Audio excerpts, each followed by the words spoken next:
Welcome into episode number 2 of Prospect, Produce, Prosper. I am John Gay. I'm joined by Marc Rogers from Producers Prospect. Marc, good to be back with you. I'm so excited about today's episode. We're going to have a great time. Looking forward to diving in today. We're talking about the difference between referrals and favorable introductions. Where do you want to start?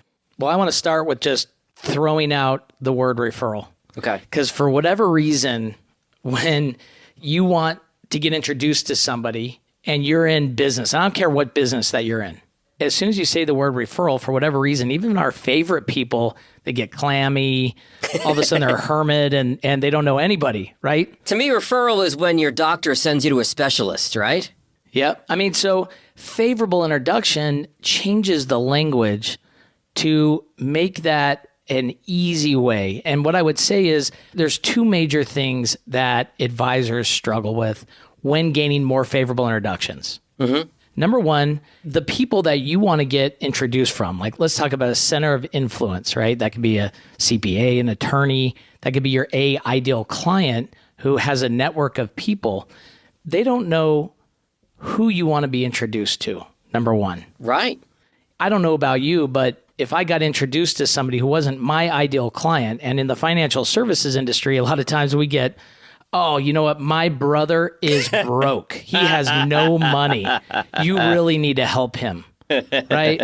Or any other market that doesn't necessarily fit the what I call QCC, qualified, committed, coachable person. Okay. If you're not meeting with those people and getting those type of favorable introductions, that tells me people don't know who you want to be introduced to.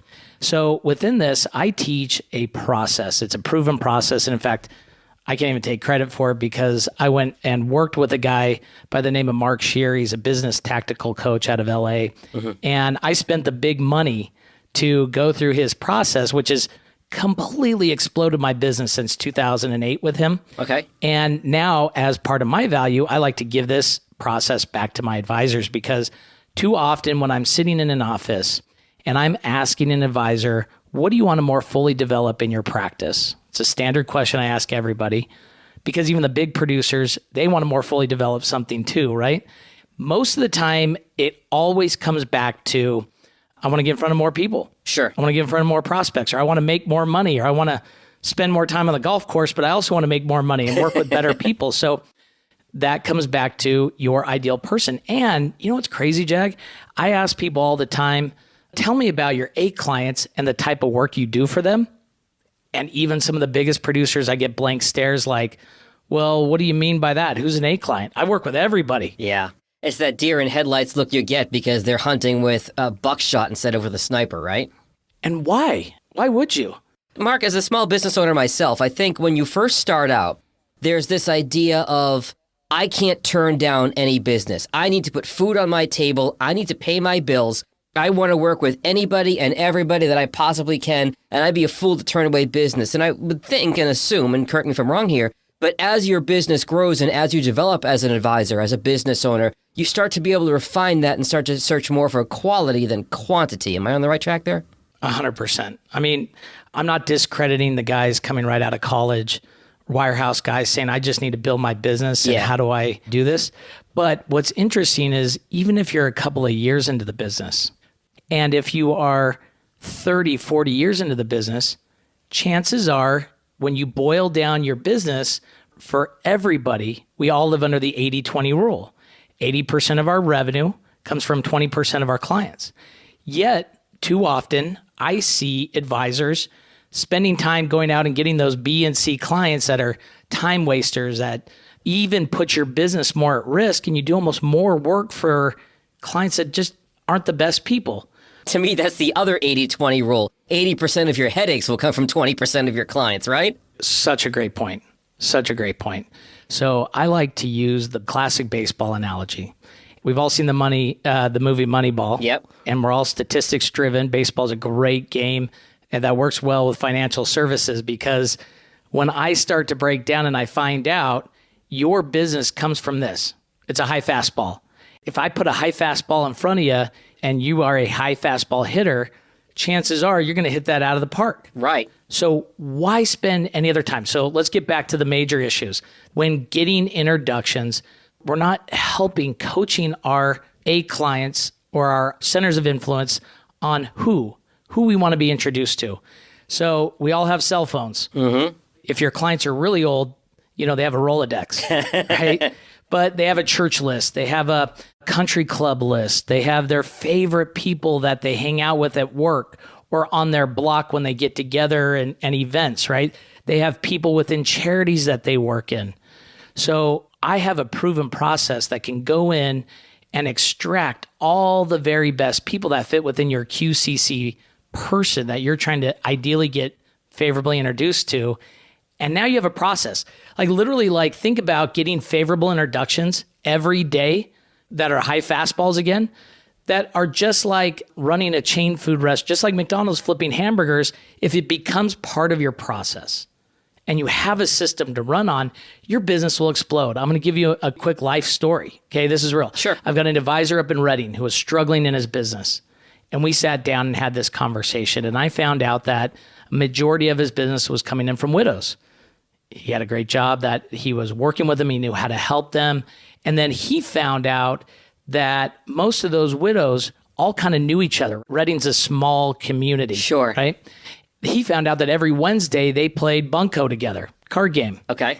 And so I said, well, guess what, bud? What you're doing on Wednesday nights? So here he would leave work, and instead of doing a dinner seminar to the shotgun approach of people that maybe aren't his ideal prospects, he just spent every Wednesday and he catered the food. So these ladies would jump around to all their different houses and they would host. He would bring in food for them. He would roll up his sleeves. He'd play cards with them.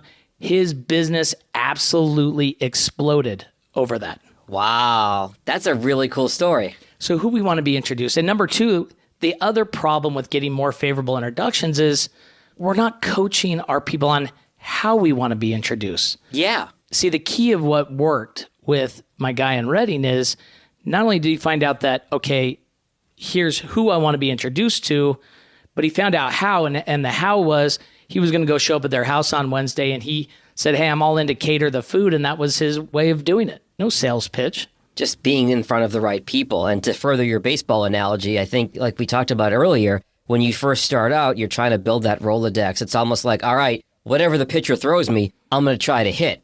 But now we're playing home run derby, and we've got somebody lobbing those high fastballs at you, throwing the exact pitch you want, so you know exactly what to do with it. Absolutely. So your next question to me is going to be, how's the pandemic changed to get more introductions? You may not be able to go play a card game at somebody's house quite as easily or be in those types of situations, right? Well, maybe. I mean, maybe it's still out there, and I think that those are great opportunities. I mean, I've got advisors that want to play more golf, and through the pandemic, golf exploded because that was something we could all do together. Sure. So I had advisors that said, hey, I want to lower my handicap and work with better people. And so we used my system, and that's exactly what they were doing. They were playing more golf and playing with better people. But I'm talking about becoming more referable today and using digital and media and podcasting and all other things to really grow that network. For an example, this is a fantastic medium that we're talking on today, right? Mm-hmm. And if I wanted to go grow my business with that CPA, that darn CPA that never gives me a referral or a favorable introduction, right? And every financial advisor, by the way, Jag, as we know, are trying to crack that code. Yeah, absolutely. So now, hey, I've got a great podcast, and here's my firm, and why don't you come on and do a series with me of a podcast? And now you're a host, and I'm going to ask you a bunch of things of what's going on with the Build Back Better Act, or what's happening with taxes. And now you're getting the cross-branding that center of influence, that CPA, and you can do this with real estate agents, you can do this with attorneys. Mm-hmm. You're gaining their brand online, meaning once you post it, they're also going to want to post it. And now you're opening your network massively to all their people. Because now you're not only putting the podcast on your social media, they're sharing it with their networks online, and discoverability just goes from there. And I love the idea of using this phrase, favorable introduction versus a referral. I go back to my days, Mark, as a radio DJ, and the big thing was say something the way a regular person would say it. Yeah, I actually had a college professor who, when I was taking a news writing class, said, I will fire you if you ever use the word blaze in your news copy. Because you wouldn't say, oh my God, look at that blaze down the street. You would say, there's a fire. Say fire. Even if you have to say fire 10 times, don't say blaze. And the idea of asking somebody, hey, can you give me an introduction? Can you introduce me to somebody? Sounds so much better than a referral. It just sounds so stuffy, I think. No doubt. I was blown away, okay? I've been in sales for a really long time. And here's where my eyes got opened. Okay. A long time ago, there was a girl that knocked on our door. But prior to that, we had gotten an email from our next door neighbor who said, hey, here's my friend. You know, she's really nice. She's trying to earn money to go to college. And, well, she's selling CutCo knives. God, how many salespeople have started their careers selling CutCo knives? So here we go, right? So, okay, she's nice. She's going to get paid to come do the presentation. Stacy and I, my wife, we were struggling, to pay the bills in a brand new house with a brand new baby. And I was a 100% commission guy. Mm-hmm. I'm also a foodie, which drugged me to looking at the CutCo knives. But hey, yeah, come on over. She can do the presentation. We're not going to buy anything. And sure enough, she comes over. We buy a set that we definitely can't afford. So she works us. And I'm a salesman, so I love to be sold. So, I buy more than I should have. And then she proceeds to say, I love working with you guys. And I've created an email. And I would love 12 of your friends and family members that are just like you, that are young family, but, are making money that can afford our product, that's around here so that when I come to sharpen your knives, I can go over and see them and we'll have a lot of fun with it. And I'm not pushy, but could you hit send on this email that's already written out, copy me on it, and I'll take care of everything else. Could you do that for me? Okay, people, I've got 30, 40-year veterans in our financial service industry that are great guys that can't do that. Yeah. So part of this favorable introduction process was like, listen, if a 18-year-old, and by the way, she was ended up being the number one salesperson in Northern California at the time. And so she was really good, but that really teaches us a lesson, right? We got to have a process with it. And she made it easy. She told me exactly who I want to be introduced to, really fine-tuned the person that I wanted to look for. So that was easy. And then I knew that she wasn't going to pressure, so I trusted her. She built trust right away, right? She's checking all the boxes that you've been talking about in the last 10 minutes, Mark. She's building the trust with you. She's not pushy. And she's telling you exactly who she wants to be given a favorable introduction to.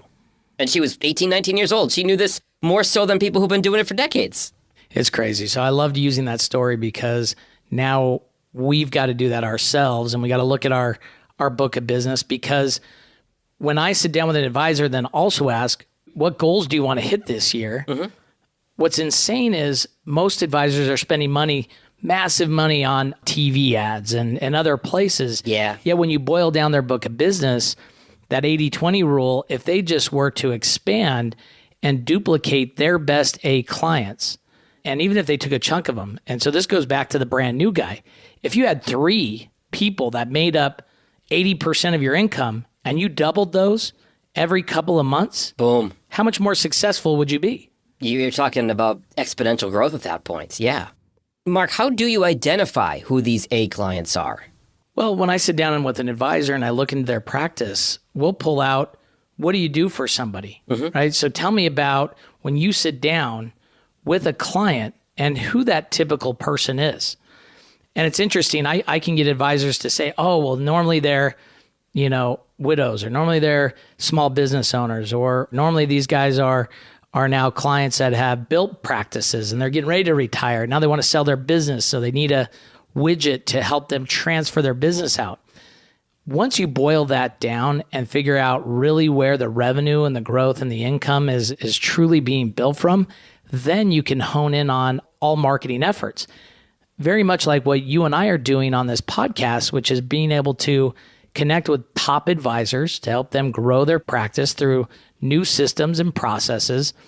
You can do your marketing just like that. So whether you're running a podcast or you're doing a seminar, or now you're doing some form of charity or educational event, it should all be focused back on that person and just staying in front of them all the time. I've got to imagine there's a little bit of a learning curve there, Mark, because it's so counterintuitive. Oh, I just want to be a big tent and bring everybody in. But having to really zero in on those QCC clients, those A clients, I've got to imagine that there's a bit of a mind shift that's really involved when you're dealing with your financial advisor clients. It really is, because I like to describe B and C clients as like our crutch. Okay. I mean, let's be honest. Yeah. When you call for the month and you're like, oh, I got to call these people, chances are the B and C people are really easy to call. Low-hanging fruit, right? Again, it goes back to if you spent that time that you were spending with those B and Cs and you put all that effort into the A's, and now the only new clients going forward from here in your business were just A people, chances are it actually makes you happier. Yeah. Because you know that you're really affecting those people. You're making more money, and you're truly helping the people that you want to help, that you know you can help. So why would we spend, and I'm not saying kick the B's and C's out of your business, whether that's hiring a junior person to come in or even just training your B and C people on how you want to work with them. You can do that. You won't lose the revenue. So many times advisors go, well, if I stop talking to my B and C's, I'm going to lose that revenue. No, they're B and C's for that purpose. Yeah. And they're not going to leave you because they're not going to go to somebody else. So now you need to build in your business model to say, here's the service level for those B's and C's so I can spend more time with those A's. And again, just do the math. If you had 20 A clients, and let's say all 20 of those people just gave you 2 or 3 introductions to their people that look just like them. Mm-hmm. And even if you closed half of those, what's your revenue number? So I've got a really simple math. I mean, I could sit down within minutes, Jag, to an advisor's practice and show them the money. The old Jerry Maguire, show me the money.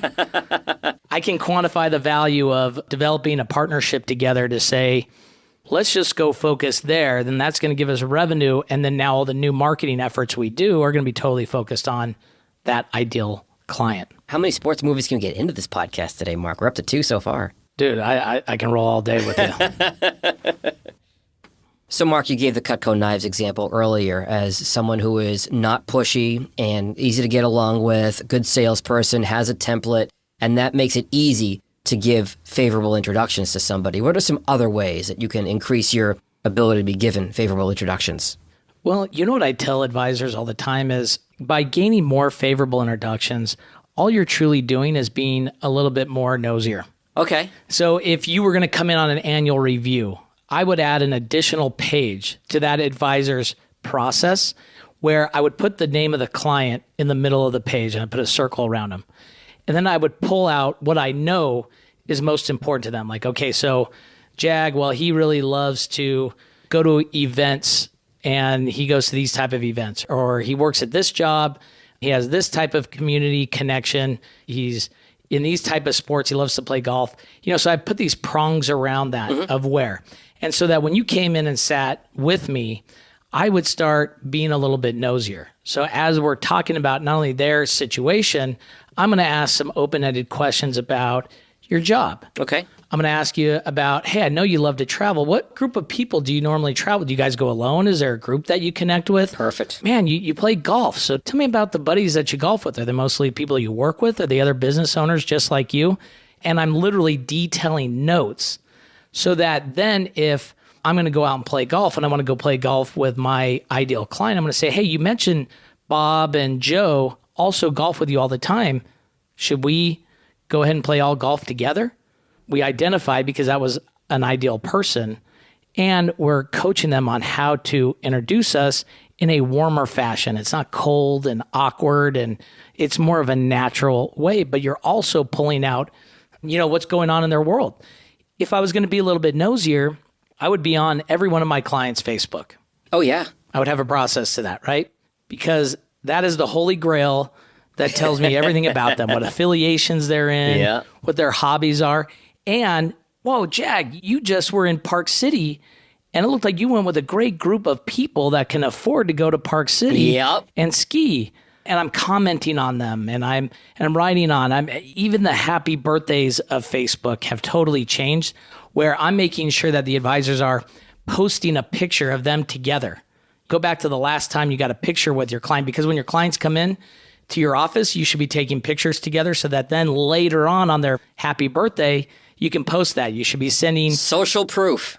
social proof. We are friends. We are connected, right? You want to be a little bit nosier. So you're interacting with those posts on Facebook and being able to connect in that way. So Oxley Institute, Matt Oxley, he's coached advisors forever. He's done massive amounts of research on this topic of favorable introductions. And he found that people want to have a deeper relationship with their advisor. Mm-hmm. Not only that, they expect today that they hear from you at least once a month.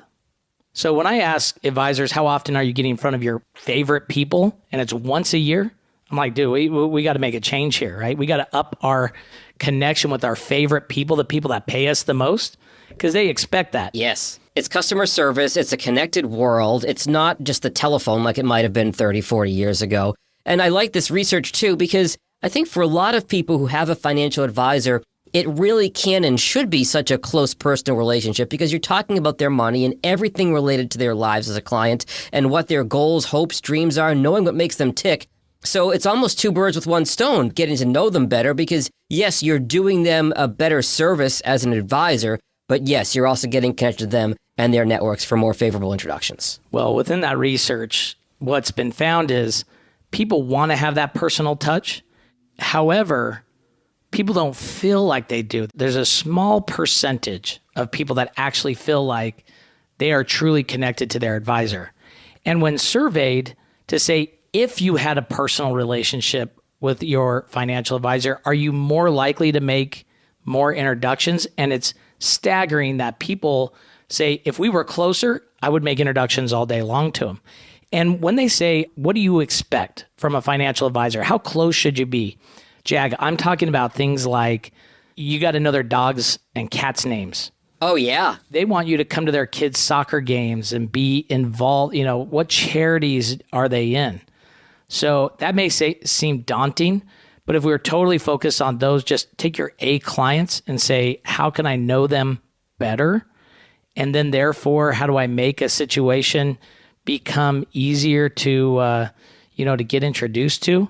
How much more money would you make? Yeah. How much happier would you be in your business? That actually leads me to my next question for you, Mark, which is there may be some advisors listening that are a little intimidated hearing this idea and this process of, oh, geez, I go into a kid's soccer game and get into making these extra calls and getting to know all these pets' names. That seems like a lot of work. Yes, it can pay off, but how would an advisor organize their day to do all this and increase those favorable introductions? Well, one of the simplest ways is what I call time blocking. Yeah. So the classic advisor shows up on Monday and, all right, so who am I going to call this week and who am I meeting with? And they're looking at it. I like to have the day totally prepared and really the week prepared. Okay. And what that means is every hour is sectioned off to different calling campaigns and people that you're trying to see or connect with. So not only does it keep you fresh, but by identifying and actually putting it down, hey, today, Jag, I'm going to call my top 28 clients. And here's the purpose of my call. Not just call to check in. Nothing worse than, hey, I'm just calling to check in on you. Has anything changed, right? Do you need anything? Yeah, do you need anything? Have a real purpose to that phone call. Hey, I'm going to call all my top 20 clients because we're going to do a beneficiary review and we need to get you in and talk to you about that. Yeah, I like that. So have a purpose, and then that opens up. So one of my opening lines, here's a great, I know we're going to wrap up here, but here's one of my best opening lines on a phone call. Hey, Jag, it's Marc Rogers, your good friend, your advisor, and I've been thinking about you. Ah. And you pause, and then, because all of a sudden they lean over and they turn their TV off or they put their phone down, they go, okay, and I'm concerned. Oh. I've been thinking about you and I'm concerned.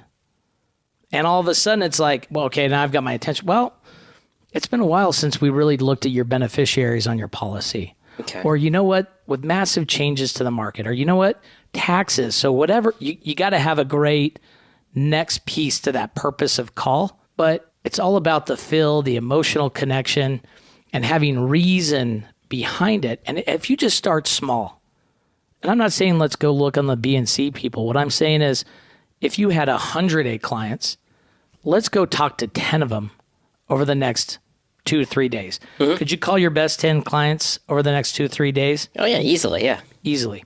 But what if those 10 made up 3 introductions each that you all close? What does the next 60 days of your business look like? Right. Those are really powerful numbers, Mark. I mean, you've got a proven process. You know what you're talking about when it comes to dealing with advisors and honing in on these processes to really make sure that they are efficient and much more successful.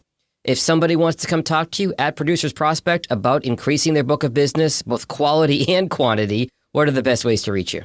You know, the easiest is producersprospect.com. That's our website. You can actually book a time on my Calendly link straight from there. Any other social spots? I'm on LinkedIn. I'm on Instagram. I'm on Facebook, Producers Prospect, and you can connect with me there. And I'm looking forward to working with you. Really interesting stuff today, Mark, and we'll talk again soon. Thank you.